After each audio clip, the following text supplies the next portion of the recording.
เอากราบทักทายสบายดีเด้อสบายดีพ่อแม่พี่น้องเบิดสุขสุคนเนาะยินดีต้อนรับสองอาตูนชาแนลคือเก่าพี่น้องเอ้ยวันนี้บ่ตูนกะหากันมาแต่แขวงมาแต่องค์หม้อพี่น้องเอ้ยกะพี่เคยหรือว่าพี่อ้ายของเบาตูนเนี่ยบ่สบายเบาตูนกะบ่หลับบ่ได้นอนเบิดคืนเลยพี่น้องเอ้ยเนาะกะไปได้ทางแพทย์ทางหมอเพิ่นกะตื่นเช้ามาเพิ่นกะปล่อยเนาะอาการเนี่ยแม่นเพิ่นว่ากระเพาะเป็นอะไรกระเพาะอาการของพี่เคยของเบาตูนว่าหากเราเป็นเลือดเป็นว่าส่วนแรกเป็นอดข้าวอดน้ำเป็นว่าเนาะทางแพทย์ทางหมอเป็นว่าจังสันก็แค่แน่แล้วข่าวของหมอก็แค่แน่แล้วเป็นเนาะกับวันนี้ก็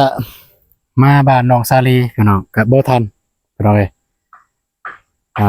รายละเอียดมันอยู่นำคลิปไปเบานงพี่น้องก็เป็นจะไรการย่อเสาการตั้งเสาเป็นอะไรกันมันนำไปเบานง เราตัวนกับมาบ่ทันเรามาต้นแรงมาอัปเดตเบิ่งเนาะโอเคเพื่อจะได้ก็ไม่แต่ว่าจะไปเขาทักทายทางเบาอนงทางทีมงานสร้างเลยพี่น้องเนาะโอเคไปเบิ่งแต่นี่เห็นเลยพี่น้องเนาะอย่างยิ่งใหญ่อลังการเฮือนน้องซาลีพี่น้องเนาะก็ไม่แต่ว่าสิเข้าไปทักทายพุ่นให้เบาอนงเนี่ย บ่หยุดบ่เศร้าเฮ็ดเวียกแต่เศร้าๆพุ่นในเบาอนง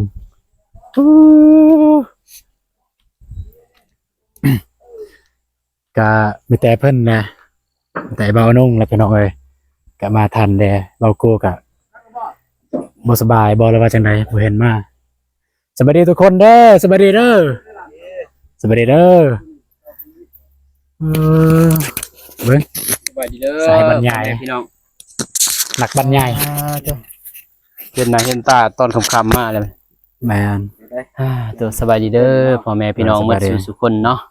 ภายในประเทศและต่างประเทศกันยินดีตอนรับเข้าสู่ช่องเบาตูนชาแนลยังไงเนาะ เด้อ สบายดีเบาตูน เด้อสวัสดีเด้อคือว่า ยับไปคนอีก ตอนนั้นคือว่าเซาหน่อยวันนี้เซาใหญ่เป็นจังได๋อะนุ่ง ไปเปลี่ยนเด้ได้เลยไปเปลี่ยนเพราะว่าทางผู้ใหญ่เพิ่นแล้วก็ FC เพิ่นนั่นแหละเพิ่นว่าต่ำก็เลยโทรหาทางเบาเตียงอีหยังแหละพี่น้องเอ้ยเนาะประสานงานเพิ่นว่าเอาเสาแมตเพราะว่าเสา30มันต่ำ เด้อ ที่เกินว่าเวลาเทกระล่างก็อยู่บ่ได้อยู่นะ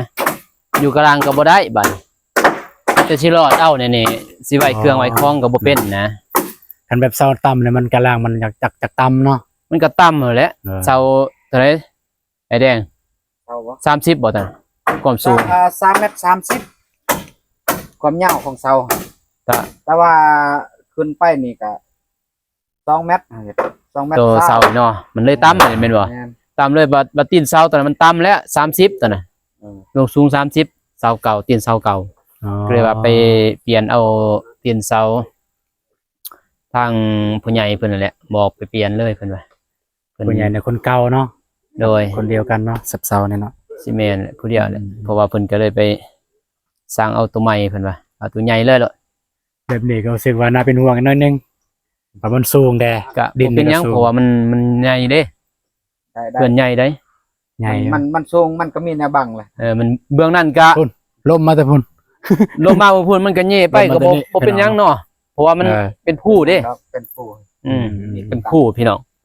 บ่าวน้องก็บ่ได้สังเกตตอนนั้นคือเรานิตยานนะบัดเบิ่งก็มันเป็นผู้เบิ่งนั้นเบิ่งนี้ก็เป็นป่าลุ่มก็บ่ว่ามันสิเอี่ยวคือ เนาะ ก็รถตีนเนาะ เอี่ยวมานี่แต่พลาดมานี่มันบ่แต่ว่าได้คันว่ามาทางนี้มันก็บ่เป็นหยังนั่นนะมาทางนี้มีแต่ว่าพระอันแหละ อืม บ่เป็นหยังดอกเป็นจังได๋ นั่นพี่ใหญ่ ก็แค่แน่แล้ว อืม แค่แน่แล้ว เพิ่นไปเบิ่งพี่ใหญ่พี่น้อยเนาะเพิ่นก็ เออ ครอบโทรบ่แม่นครอบแล้วโทรบอกบ้านน้องแล้วว่าบ่ได้มาซอยเด้อทางบ้านน้องสลีพี่น้อยเนาะเพราะว่าทางเพิ่นไปเบิ่งพี่ใหญ่ งาน อยู่แข้งพี่น้อยเนาะ นอนเบิดคืนอยู่หั่นแต่ว่าบ่ได้อัปเดตซื่อ บ่มีแต่บ้านน้องกับเบาโกมาบ้านนี้ ๆอืม แล้วก็มื้อนี้มีแต่ได้มาผู้เดียวเดี๋ยวเจ้าก็มานำ เด้อ ก็ ก็มื้ออื่นได้สิได้มานำกันนี่ ก็มาแต่เช้าแห เด้ ละ อ เพราะว่ามากินข้าวกินน้ำอยู่นี่เลยซอย เออ เวียกเพิ่นนํซอยทำสร้างน้ำแน่แหละ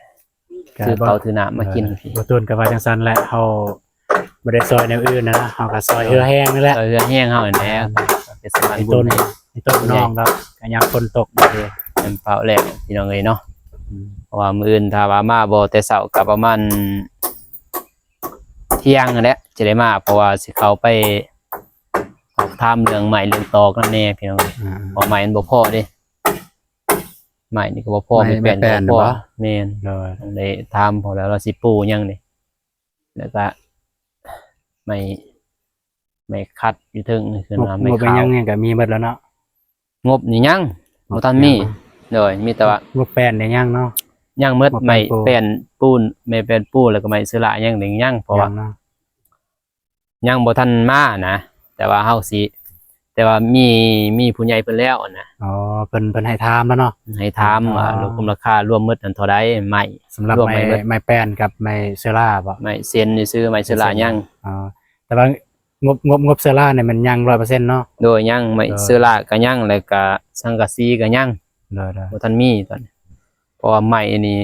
ไม้แป้นไม้ปูยังมีเซ็นนี่ อืม มีแบบมีผู้ใหญ่เพิ่นฝากถามแล้ว เลย ว่ารวมหมดแล้วคุมราคานี่ส่ำใด เลย อยากการยินเลยได้แดงบ่ต้องเกรงใจได้ปล่อยซื้อมาให้กิน อยู่นี่ อยากก็ยินเอาเองพี่น้อง อ เอ้ ยู่ ย นี่ เนาะ ยากๆได้เลยจังนี่ เป็นแพ็ค ไก่ตลาดเด้ออ่า มันใกล้แล้วมัน น้องเพิ่นซื้อมาเป็นแพ็คให้ มื้ออื่นก็สิซื้อมา ผู้เดียวดอกแต่ว่าให้น้องกินนำกัน เลย มา ซื้อมื้ออื่นสิซื้อมาถ้าว่าท่านพี่น้องเอ้ยเนาะ เลย ถ้าท่านได้ซื้อมาไว้ซื้อเอ็มร้อยเอ็มยังนั่นแหละสำบายเวลาเมื่อย เรียนเนี่ยอ้ายว่าอ้ายสิไปอันนั้นนะเลือกไม้เนาะ เบิ่งก่อน คัน เพราะว่า ไปเลือกไม้น้องก็สิไปสมทบเลยสิไปแบบไปเลือก ไปซอย ซอย เบิ่งก่อนเพราะว่ายังบ่ทันว่าเลือกนะมีแต่ว่าสิประสานแล้วก็ให้ทั้งไอ้แดงเพิ่นจดละเอียดก่อน อ๋อ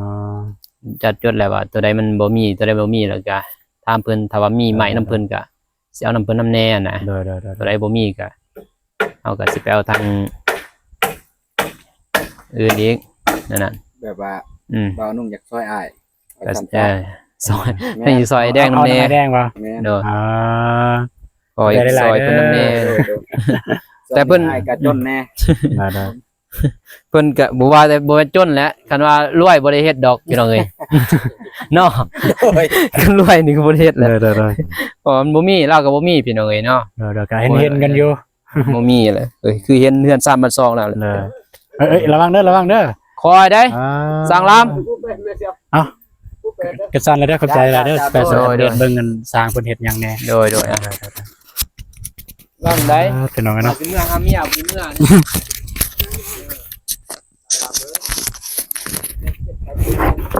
เอาสิซอยมันมีใครจับกล้องในกันมีคนจับกล้องเนี่ยสิได้ซอยเต็มที่แล้วนี่ ตู้อันนั้นนะมันโยกเยกอันนั้นมัน ตามสูงเนี่ย แม่นเอา แต่ว่าไม้ค้างเทิงเนี่ยมันทันได้ใส่ซ้ำเนาะ ข้างนอกข้างในนะ ไม้ค้างเทิงทันได้ใส่ ตามสูงนั้นยากได้เจอหนังดิ มันบ่เข้ามันบ่เข้า อื แม่น ม รู้ว่าเฮาเฮ็ดได้อยู่แต่มันถูกไม่ถูกต้องเอาเนาะ ใหญ่พี่น้องเอ้ยเนาะเรียนสารบ้าน2ของน้องซาลี เฮ็ดทุก ก็ อย่าง ไอ้ ง่าย ต้นน้องพี่น้องเอ้ยก็อยากให้มันแล้วแต่ว่าก็คือทางไอ้นุ่งเพิ่นแจ้งเมื่อกี้ก็งบสำหรับไม้เซล่ายังบ่ทันมีพี่น้องเนาะก็บ่ทันมีแต่ว่าสำหรับไม้แป้นปูกับไม้เส้นนี่มันมีแล้วผู้ใหญ่เพิ่นบอกให้ถามแต่ว่างบบ่ทันมาพี่น้องเนาะทางประตูนเองก็บ่มีพี่น้องเนาะก็ผู้น้องสลีบ่มาพี่น้องเนาะสิแม่นบ่สบายบ่สิลงไปถามสิย่างไปถามทางแม่เฒ่าอันว่าน้องสลีไปไสเนาะสบายดีเด้อกะโดยใส่น้องสลีคือบ่เห็นมาว่า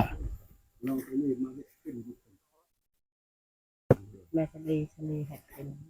แม่สลีกับน้องสลีเฮ็ดกินใครแน่แล้วบ่เรา บ้างให้หน้า ยังบ่ทันได้ใครแน่ เออ คือว่าเฮ็ดกินเลยคันบ่ทันใครแน่เฮ็ดกินเฮ็ดอยากอืมแม่อาบน้ำอาบไว้แท้เวียกบ่ทันแล้ว นึ่งข้าว อาบน้ำนึ่งข้าวเนาะแม่นะเนาะต้องอาบน้ำก่อนจึงนึ่งข้าวให้มันสะอาดสะอ้างพี่น้องเอ้ยอ่า เดี๋ยวจะน้อยบ่ตูนก็สิไปหาน้องสาลี EP ต่อไปพี่น้องก็ถ้ามีทางผู้ใหญ่เพิ่นบอกไปหาพี่น้องเนาะขอบใจหลายๆเด้อเนาะพี่น้องเอ้ยก็บ่ตูนก็หากันมาแต่ห้องหมอบ่ได้มาซอยสำเวียกงานพี่น้องเนาะมีแต่มื้ออื่นนี่แหละเต็มที่สิมาแต่เช้ามาซอยทางไอ้สร้างไอ้แดงบ่สิเฮาคือเฮาบ่มีงบบ่มีเงินสิซอยเอากันมาซอยแบบหือแห้งนี่แหละพี่น้องเนาะเนาะ เดี๋ยวสิถามไอ้แดงก่อนมันจักเปอร์เซ็นต์แล้วอันนี้เมื่อกี้เนี่ยบ่ได้ทานสำไอ้แดงนะเด้อโอ้ยเนาะประมาณจักเปอร์เซ็นต์ไอ้แดงอันนี้ โอ้ยสบายดี โอ้ยสบายดี กำลังประมาณ 10% 10%แล้วเนาะ เจ้า อ่าอยากถามว่ามีความยุ่งยากในใดเฮ็ดเฮือนน้องสาลี ความยุ่งยากหลายอย่างอยู่ดอกยุ่งยากเนาะเพราะว่าน้ำพ่นนี่แหละ อ๋อ ฝนตก หลักๆนี่แม่นฝนเนาะ แม่นเฮาเฮ็ดบ่สะดวกนะ มันย่านพื้นย่านไฟมานะมันช็อตแน่ แม่นแม่ ต น ก แม่น คนห้ำฮะบัดสถานที่เฮานี่อีกหมองเฮาอยู่เฮานอนนี่ก็บ่อยากสะดวกปานใดแล้ว เด้อก็คือเฮ็ดนั่นแหละเนาะนอนอยู่กลางดงกลางป่าเลยก็ว่าได้เนาะ เอาก็สู้ไปจังซั่นแหละ เฮือนในหมวดใดเฮือนเนี่ย ก็หมดน้องดื่มหั่นแหละ หมวดน้องเดิมบ่นะ เจ้าหมดน้องดื่มแต่ว่าใหญ่กว่าเก่า เดิมอ๋อแบบสไตล์โมเดิร์นคือกันเนาะ แม่น แต่ว่านี่ง่ายกว่า แม่น โดยประมาณจักห้องเนี่ย 3ห้อง 3ห้อง แม่น 3ห้องเนาะจากมื้อแล้วอายมาอยู่นี่ 4มื้อ 4มื้อเนาะ เจ้า อ่า 4มื้อ 4มื้อแล้วพี่น้อยก็ถือว่าว่องไวพี่น้อย4มื้อสำนี้เฮ็ด3คนเนาะไวยอมรับว่าไวให้แดงคันฝนบ่ตกนี่มันคือสิไวกว่านี้อยู่ แม่น คันพี่บ่ขามาบ่เหยียบก็มื้ออื่นมื้อฮื้อก็สิแนวใหม่อีกเนาะ เจ้า ถ้าว่างบเฮาได้แบบได้มาเรื่อย แม่น ๆตัวนี้เฮาก็ต้องก็คือสิว่าจังได๋เฮ็ดตามงบว่าซั่นซะ แม่น ตัวใดมีเฮาก็เฮ็ดตัวนั้นก่อนแต่ว่างบสังกะสีเฮาก็เฮ็ดสังกะสีไปก่อน เจ้า งบฟูเฮาก็ปูไปก่อน แม่น อันนั้นเฮาก็เฮ็ดตามงบเอาไปหน่อยเนาะเพราะว่างบก็นำผู้ใหญ่เพิ่นพี่น้องเนาะผู้ใหญ่ที่เพิ่นเมตตาทางน้องสาลีแล้วก็เมตตาทางทีมงานเพราะว่าส่งทางเบาอนงบ่ทางเบาเตียงทองเบาหญ้าเบาลีบ่จังซี่เนาะฝนตกบ่อยู่นี่อ้าย ตก มื้อเช้านี่ แม่นตกตอนเพลน ตอนเพลนเนาะ ตกเวลา 11 โมง3 โมง อืมน้องก็เบิ่งอยู่สภาพอากาศ เซกองอยู่เซกองในตัวเมืองเซกองบ่ตกจักเม็ด โอ้ ฮ้อน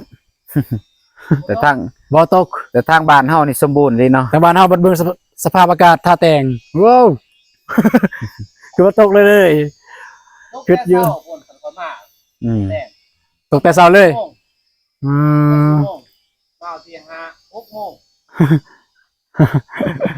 ตกแต่เช้าเลยพี่น้องเนาะสาธุอยู่นี่ก็ตกแต่ว่าอยู่เซกองบ่ได้ตกพี่น้อง แห้งฮ้อนแห้งเอาเนาะ แม่นแห้งฮ้อนอยู่หั่นแต่ว่าคันเข้าในใครแน่มันมีแอร์อยู่ในหั่น บ้านนี้หมดมือว่าอยู่เสกองนี่จ้ะ แม่นวันนี้บ่ได้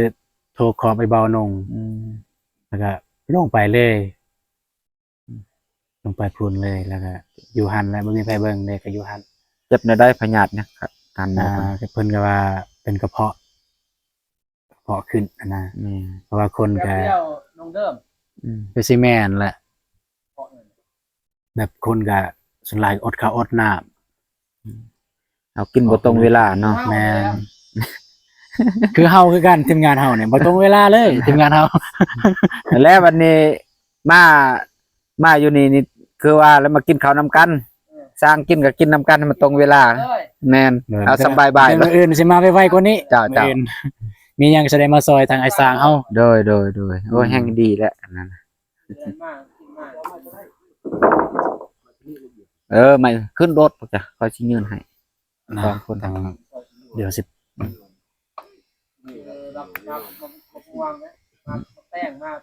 ประมาณ10%นะมะม่วงเนี่ยอยู่เฮือนบ่ตูนมีอยู่บ่หาซื้อเดี๋ยวมื้ออื่นสิเก็บมาไว้กินยามฮ้อนเนาะ แม่น มีอยู่อืมแม่นๆบัดยาก็จิงจกเอามีลายอยู่มะม่วงแต่มักแตงเนี่ยบ่มี ก็ไปซื้อเอา นี่อยู่ตลาดซื้อเอา ตลาด แล้ว ไป เนาะ เนาะแต่ว่าก็ต้องจกเงินอันนี้เด้อ เต๊ดตายมึงเสียตายเข้ากล้าหมดอันนี้ เบิดแล้วการ พี่น้องเอ้ยทาง ว่าไปก็เจ็บพันละ ฮอดฤดูพุ่นพี่น้อง โอ้ย ฮอดฤดูเก็บเกี่ยวบ่แม่นฮอดฤดูเคยเห็นว่าฮอดฤดูไถนาแล้วดำนา อยาก แล้ว เฮ็ดอันนั้นจังเอาลงอีก อ่า ข้างนอกวะ เส้น ว่าข้างในเอ้าข้างนอก เส้นข้างบ่นี่อ้าย แม่น คือใหญ่แท้เนาะ ตัวนี้นี่สิ ใหญ่เนาะเส้นข้างเนาะ เจ้า ก็มันตุลุมขึ้นหน่อยนี่ตัวนี้ โอ้อันนี้เพิ่นเลื่อยอันนั้นซื่อๆเลื่อยไปเลย ตัวใดมันเป็นแล้วก็เฮ็ดตัวนั้น มีบ่ไม้อ้ายอยู่นี่ ใหม่บ่ แม่นของอ้ายมีบ่อยู่นี่ มีอยู่บ้านพุ่นแหละอยู่นี่ บ่ บ่ นะ มีแล้ว อยู่นี่ตอนนี้มีแล้วบ่ บ่มี ยังบ่มีเทื่อเนาะ อยู่บ้านพุ่นแหละ อ๋อ ตัวใหม่สิให้น้องซิมเลยเพราะว่าแม่เพิ่นยังบ่ทันได้ อ๋อเนาะไม่อยู่บ้านมีเนาะ นี่ คันทีมงานว่าสิเอาน้ำอ้ายก็คือสิได้อยู่เนาะ ได้ เด้ออืมพุ่นทาง CEO เฮาก็เมื่อยเพิ่นมาแต่เช้าเพิ่นเอาไงเนาะอืมทางถ้าบ่ตุนบ่ค้านี่ก็สิได้มาแต่เช้าคือกันแหละเพราะว่าย่อเฮือนเพิ่นเอาเนาะ ตาเจ็บจังได้เด้มิดอิ่มซิม โอ้ยหวานอยู่ เห็นอยู่คลิปนี่หวาน เนาะ แม่นแบบโตติดกันเลยนะกำลังเดิม อิสาเด้อแม่นเห็นอยู่โปรไฟล์ คือบ่ขึ้นเลยเสียพี่นะใส่ข้างนี้นะสิไปใส่หยังพุ่นมันมีเหรอ เอ้ย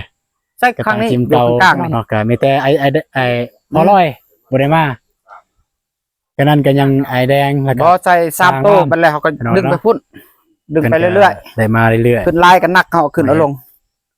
ๆทางไอแดงเพิ่นก็ว่าราคานี่คือราคาซอยเรือเพิ่นว่าถ้าเป็นราคาแท้เนี่ย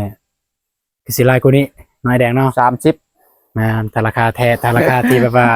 ทั่วไปเนาะ เจ้า อืมอันนี้เป็นราคาทั่วไปอันนี้คือราคาซอยกันนั่นแหละ ราคาซอย แม่นตั้งซอย ราคาอันนั้นปกติมันสำนั่นแหละ แม่นเดี๋ยวนี้นี่คันเฮือนใหม่นี่แพงกว่าเฮือนก่ออีกได้ จักรยานมา ว่า แม่น แพงกว่าเฮือนก่ออีก แม่น เน มันยาก อันนี้น้องอยากฮู้น้องอยากถามเป็นบทเรียนเป็นหยังเฮือนใหม่คือแพงกว่าเฮือนก่อแบบว่าอายเป็นสร้างแล้วอายก็สิบอกได้อยู่ หนึ่งนี่เนาะเฮาก็ต้องได้กบได้เล่าหั่นนะให้มันละเอียดนะ เด้อ เนาะคันว่าเฮือนกอเฮือนปูนเพราะว่าเฮาก็ตีแบบมาแล้วได้ไม่แบบมาแล้วก็มีแต่เท่ อ๋อ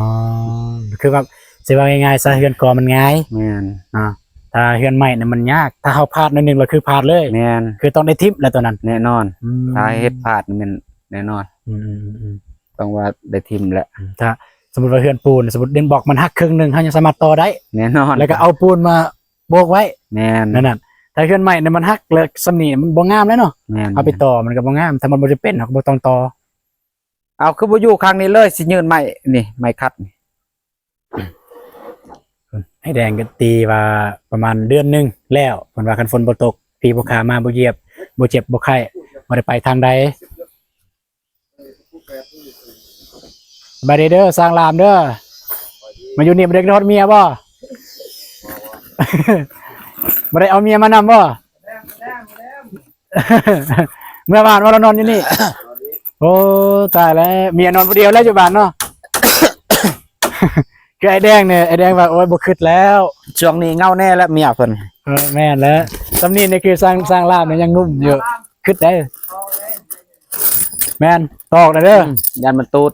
แม่นตอกเลยเออ เฮ็ดหยังให้มันปลอดภัยแก่ตัวเอง มีแต่สิถ่ายอ้อมหอบเพิ่นเนาะสำหรับเพื่อนน้องซาลีแต่ว่าน้องซาลีเพิ่นบ่ได้มานี่จักหน่อย EP ต่อไปก็สิไปยามน้องซาลีเพิ่นอยู่จังใดกินจังใดเพราะว่าบ่สบายนะเป็นน้องเนาะ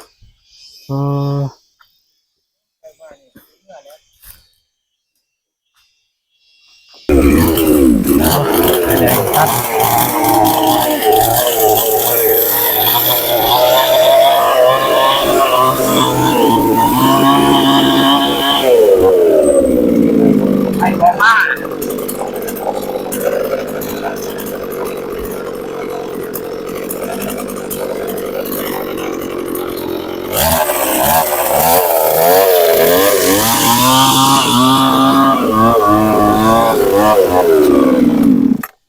ไฟฟ้าดับเนาะไฟฟ้าดับก็ต้องได้ใส่เครื่องนี่ละ เนาะปกตินี่มันเอาวงเดือนบ่เพิ่น แมนปกตินี่เบิ่งเลือดแหละ เนาะเพิ่นเอาเลยตัดอันนี้มันไม่เอียงเนี่ยไอ้ อันนี้ไม่คัด เนาะไม่คัดโอ้ยจะใส่เทิงแล้วพี่น้องมื้ออื่นนี่จะเห็นเป็นหูเป็นหางแล้วคิดว่า อันนี้ก็เป็นหูเป็นหางแล้วพี่น้องนี่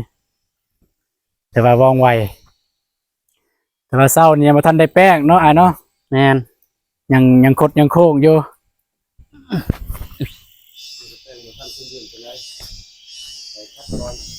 ได้บ่ ใช่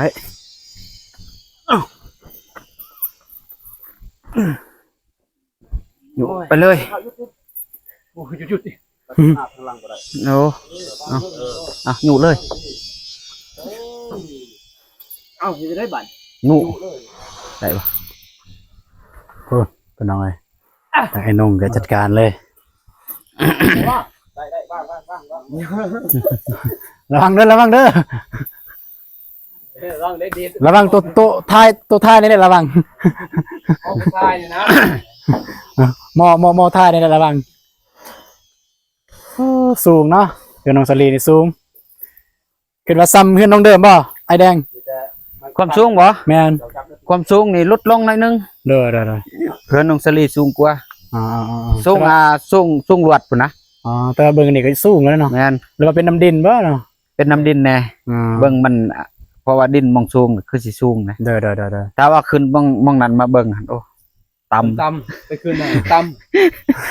แมนขึ้นถึง ำที่น ต่ อนที่นอนราคา ย่างขึ้นก็ได้อ่ะขึ้นทางฮะบ่ให้กันได้แล้ว ตอนนั้นเด็ดกันเลย แม่น นี่มาพอเท้าตอนนั้นเด็ดเลยตุย ำไปดีเลยอยู่นี่จะเข้าห้องน้ำแน่นเข้าป่าเลย โดนตอนนั้นจุด แมนโดนทางปองเยี่ยมเลยปึ๊บไปเลย ก็ต้องลงทางกันได้เหรอ ลงทางบงเอี่ยมเลย เนาะพี่น้องก็คลิปนี้ก็มาอัปเดตเบิ่งซื่อเนาะก็มาเบิ่งว่าทางทีมงานสร้างเฮาเฮ็ดฮอดใส่แล้วเนาะทางไอแดงก็ตีเป็นเปอร์เซ็นต์แล้วว่า 10% แล้วพี่น้องเนาะถ้ามันบ่เจ็บบ่ไข้มื้ออื่นเนี่ยจะขึ้นเป็น15แล้วคิดว่า 15%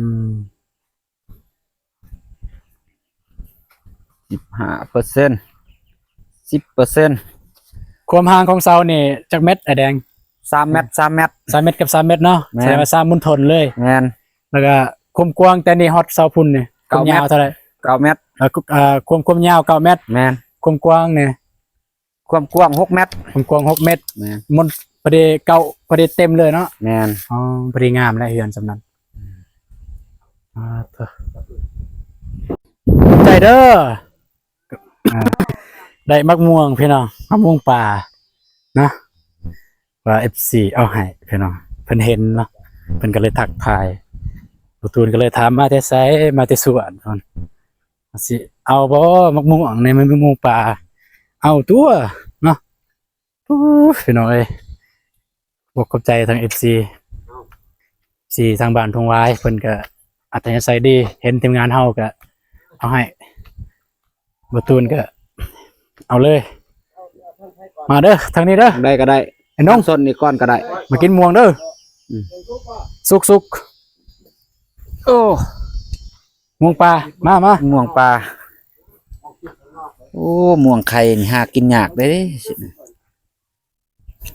ม่วงไข่บ่เอิ้นเนี่ย แม่น มาพ่อกิน หมูไข่ห้ายากนี่เด้อไม่คิดเลยพอใหม่ส่วนเฮามีอยู่ แซ่บเด้อ เจ้าเอาสุดรถนะ มันมาเด้อมา นี่ เด้ แห อ ละทางนั้นครึ่ง มาเด้อไอปอนสร้างรามมากินม่วงเด้อ เห็นบ่ค่อยขีดหั่นเส้นขีดหั่นยาสุกเข้าในได้หั่นล่ะเห็นบ่เส้นค่อยขีดค่อยมา โอเคทุกคนเลยก็คลิปนี้ก็มาเบิ่งมาอัปเดตเบิ่งความคืบหน้าเฮือนน้องซาลีทางทีมงานไอ้สร้างเฮาเฮ็ดฮอดใส่แล้วเนาะก็ประมาณนี้พี่น้องก็ไอ้แดงเพิ่นตีเปอร์เซ็นต์ว่าได้10%แล้วเพิ่นว่าโอเคสำหรับคลิปนี้บ่ต้นก็สิขอจบคลิปเพียงเท่านี้พี่น้องเอ้ยแต่ไปเจอกันในคลิปต่อไปคลิปนี้ขอกล่าวคำว่า สวัสดีว่าเจ๊ สบายดีเด้อเนาะเจอกันในคลิปต่อไปบ๊ายบายพี่น้อง เริ่มนั่ง